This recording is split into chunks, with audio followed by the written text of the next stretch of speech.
Откако силно се зацапа во таа несакана врска, ама со упорно инсистирање дека не е потребна никаква заштита.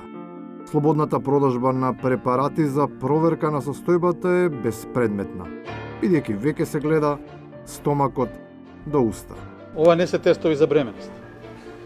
Мислам, ако некој мисли дека такви тестови за бременост оди купи, тестирај се дома, малце е грешна работата.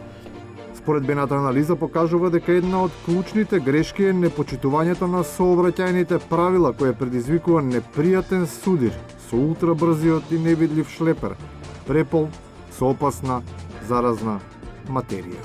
Зошто носите појас? За ако некоја будала те тресне или ти се треснеш некаде, за да не се утепаш. И некој ќе па не морам да носам. Па не носи бе батка.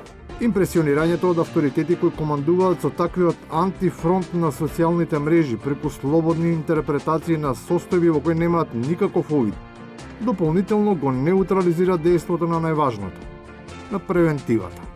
Значи има некој кој што обичајува да седи дома и да коментира и да пишува статуси на Facebook. На Facebook не се дели паметни. Не сакам да увредам никој што пишува статуси на Facebook. Има и нормални луѓе што се, меѓутоа има и многу ненормални. Таа хипноза завршува во моментот кога секој од тие со чудни толкувања на реалноста лично ќе се соочи со неа.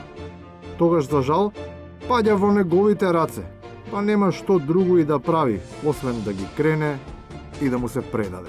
И вие да дојдете кај мене ќе ве турам во ред. Ама вие, јас сум познатиот новинар.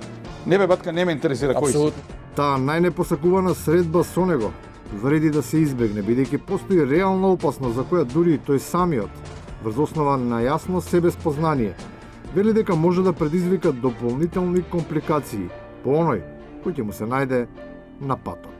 Во една куќа, дали знаете сите греди дека се истако квалитетни? Или секоја арматура е исто квалитетна? Дека секој од нас навидум вака као ја ви изгледам здрав, ама не сум здрав. Зошто? Па има внатре откачени штрафови. Мора да се проба, да се престегне и да се прештелува не само секој што има мака со цврстината, туку целиот систем, бидејќи пречка за напредокот.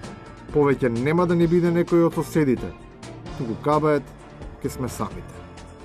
Да не дојдеме во состојба, ако сега велиме 4,9% ќе се намали GDP за оваа година, да не дојдеме 20 или 30%, па не 1 милиарда, уште 5 милиарди да ни требаат кредити. Нема да можеме да обстанеме како држава. А нема ништо полесно од тоа. Ако сме под закана дека Европа пак ќе не блокира, тоа не значи дека треба да продолжиме да се однесуваме како балканци. Франција, Шпанија, Италија, Германија задолжително носење на маска, па гледате дека сите почитуваат. Сите почитуваат, ова е Македонија, она е тамо Шведска, она е тамо Германија. Таму и нашите луѓе кои ќе отидат најголеми германци и швеѓани се, зашто сите почитуваат. И на крајот. Значи, ако мислите дека Жарко не размислува, Жарко размислува повеќе од сите. Се ќе заврши кога тој ќе престане да мисли за нас, односно кога ние ќе почнеме да мислиме, ако не на другите, барем на себе.